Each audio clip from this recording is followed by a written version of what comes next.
Hello friends, welcome to our channel my cooking journey. இன்னைக்கு நம்ம சேனல்ல ஒரே ஒரு கப்பு மாவு வச்சு பிகினர்ஸும் ஈஸியா செய்யக்கூடிய ஒரு ஸ்வீட் ரெசிபி தாங்க செஞ்சு காமிச்சிருக்கேன். மடக்கு ஸ்வீட் செஞ்சு காமிச்சிருக்கேங்க. மடக்குன்னு சொல்லுவாங்க, இல்ல சுருள் காஜான்னு சொல்லுவாங்கங்க. ரொம்ப ரொம்ப நல்லா இருக்குங்க. ஜூஸியா இருக்கும். ஈஸியா செஞ்சிடலாம். நீங்க ஃபர்ஸ்ட் டைம் என்னோட சேனலை பார்க்குறீங்கன்னா சப்ஸ்கிரைப் பண்ணிக்கோங்க ஃப்ரெண்ட்ஸ். வீடியோக்கு ஒரு லைக் கொடுத்துட்டு பாருங்க. எப்படி செய்யறது, இதுக்கு தேவையான பொருட்கள் என்னன்னு பார்க்கலாம் வாங்க. இப்போ நான் 1 கப் அளவுக்கு மைதா மாவு எடுத்திருக்கேங்க. இது 150 கிராம் அளவுக்கு இருக்கு. இத ஒரு கிண்ணத்துல மாத்திக்கலாம்.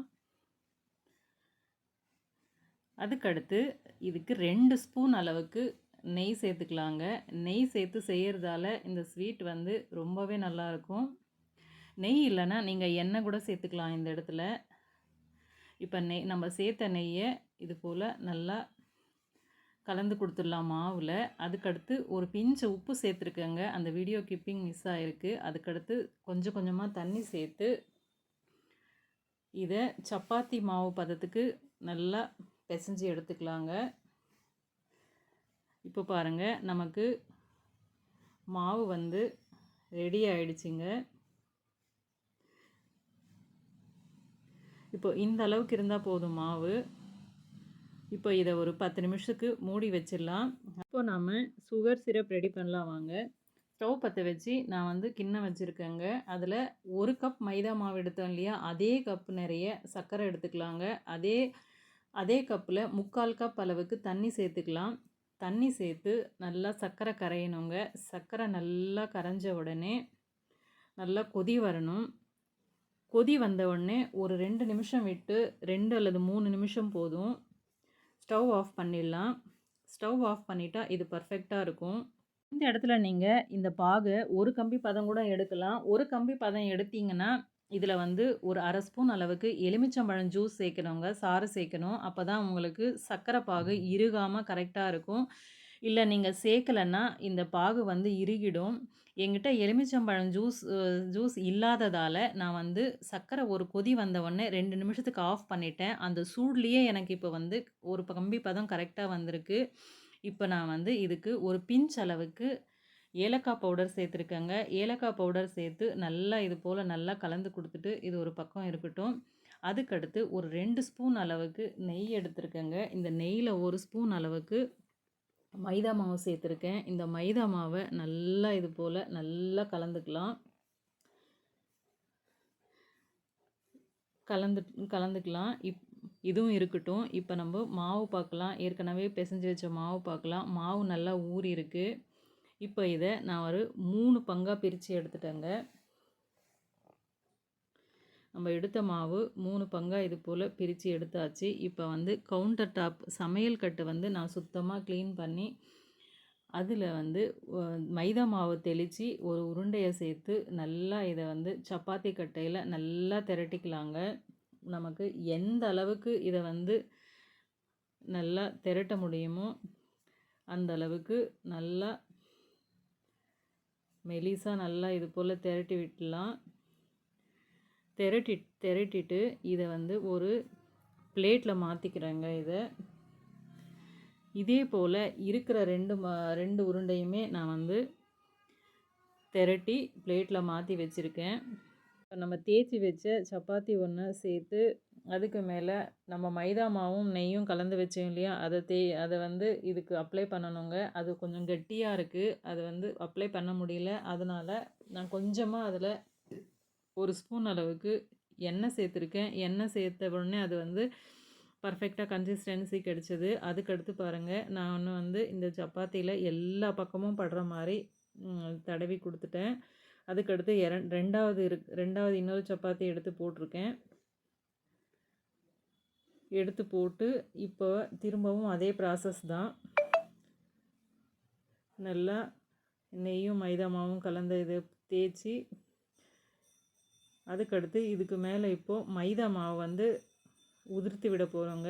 மைதா மாவு இதை உதிர்த்தி விடுறதால நமக்கு இந்த ஸ்வீட் வந்து லேயராக ரொம்ப நல்லா கிடைக்கும். அதனால தான் நம்ம வந்து இந்த ப்ராசஸ் செய்கிறோம். அதுக்கடுத்து 3வது இருக்கிற சப்பாத்தியும் வந்து சேர்த்துட்டு அதே ப்ராசஸ் தான். திரும்பவும் நெய்யும் அந்த மைதா மாவும் இதை வந்து சேர்த்து எல்லா பக்கமும் நல்லா தடவி கொடுத்துட்டு மைதா மாவு உதிர்த்து விட்டு இப்போது நான் இந்த வீடியோவில் காமிச்ச மாதிரி சுற்றணுங்க. இதை இப்போ பாருங்கள், கையால் எடுத்து இது போல்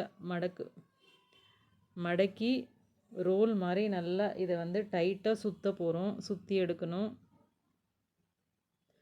பார்த்திங்களா, இது போல் நல்லா இது கடைசியில் உங்களுக்கு ஒட்டலைன்னா கொஞ்சமாக தண்ணி வந்து தண்ணியை தொட்டு நீங்கள் வந்து தடவினீங்கன்னா உங்களுக்கு நல்லா ஒட்டிக்கும். நான் வந்து தண்ணியெல்லாம் எதுவுமே தொடலை, நல்லா தான் வந்து அப்ளை ஆகிடுச்சு எனக்கு. இப்போ வந்து லாஸ்ட்டில் இது போல் இந்த வீடியோவில் காமிச்ச மாதிரி இது போல் நல்லா உருட்டி விட்டுக்கலாம். கொஞ்ச நேரம் நல்லா இது உருட்டி விட்டால் நமக்கு வந்து நல்லா பர்ஃபெக்டாக வந்து இது செட் ஆகிடும். அதுக்கடுத்து நம்ம ஒரு கத்தி எடுத்து இந்த சைடில் இருக்கிறத கட் பண்ணி எடுத்துக்கலாம். அது அன்ஈவனாக இருக்கும். அது கட் பண்ணி எடுத்துகிட்டு ஒரு இன்ச் அளவுக்கு இந்த வீடியோவில் காமிச்ச மாதிரி இது போல் கட் பண்ணி எடுத்துடலாம்.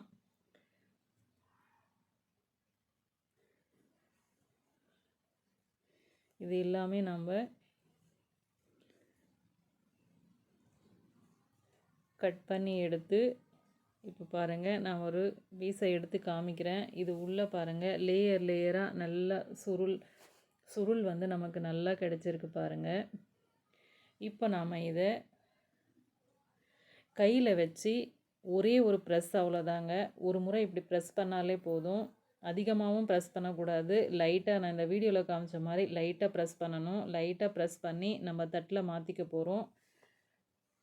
இதே போல் இருக்கிறது எல்லாமே ப்ரெஸ் பண்ணி நம்ம எடுத்து தட்டில் மாற்றிக்கிறோம்.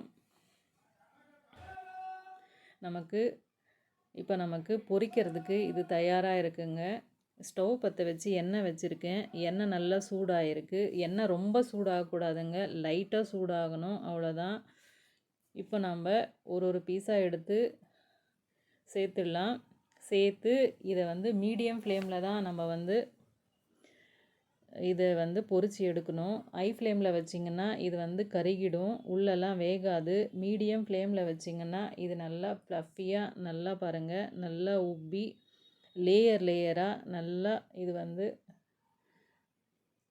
வந்து நமக்கு வெந்து கிடைக்கும். இது முதல்லையே வந்து கலர் வந்து இது போல் வெள்ளையாக இருக்குங்க.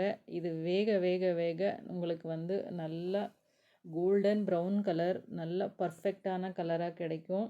ஹை ஃப்ளேமில் எந்த காரணத்துக்கும் வைக்கக்கூடாது. மீடியம் ஃப்ளேமில் வச்சு இது போல் நான் வீடியோவில் காமிச்ச மாதிரி இது போல் கரண்டியால் இது கலந்து கொடுத்து இதை வந்து பொரிக்கிறதால எல்லா பக்கமும் இது வந்து ஈவனாக ஒரே மாதிரி ஒரே கலரில் பக்குவமாக இதை வந்து பொரித்து எடுக்க முடியும். இப்போ பாருங்கள், நமக்கு ஸ்வீட் ரெடி ஆகிடுச்சு. இதை பொரிச்சிட்டோம், வெந்து வந்துடுச்சு. இப்போ நம்ம இதை வந்து அரிச்சு எடுத்துக்கலாம். இப்போ நம்ம ஏற்கனவே காய்ச்சி வச்ச சுகர் சிரப் வந்து நல்லா சூடு ஆறிடுச்சுங்க. ஸ்டவ் பற்ற வச்சு கொஞ்ச நேரம் அது லைட்டாக சூடாகட்டும். சூடான உடனே நம்ம வந்து பொரிச்சு எடுத்ததை சேர்த்துடலாம். சேர்த்து ஒரு 10 நிமிஷம் இருந்தால் போதுங்க. லைட்டாக சூடாக இருக்கிறதால, அதுவும் இந்த ஸ்வீட் வந்து லேயராக இருக்கிறதால நல்ல சுகர் சிரப்பை அப்சர்வ் பண்ணிக்கோங்க. அப்சர்வ் பண்ணிவிட்டு நல்லா ஜூஸியாக இருக்கும். இப்போ நமக்கு 10 நிமிஷத்தில் பார்த்திங்கன்னா நல்லா ரெடி ஆகிடுச்சு நம்மளோட ஸ்வீட்டு. இப்போ இதை தட்டில் சர்வ் பண்ணிக்கலாம்.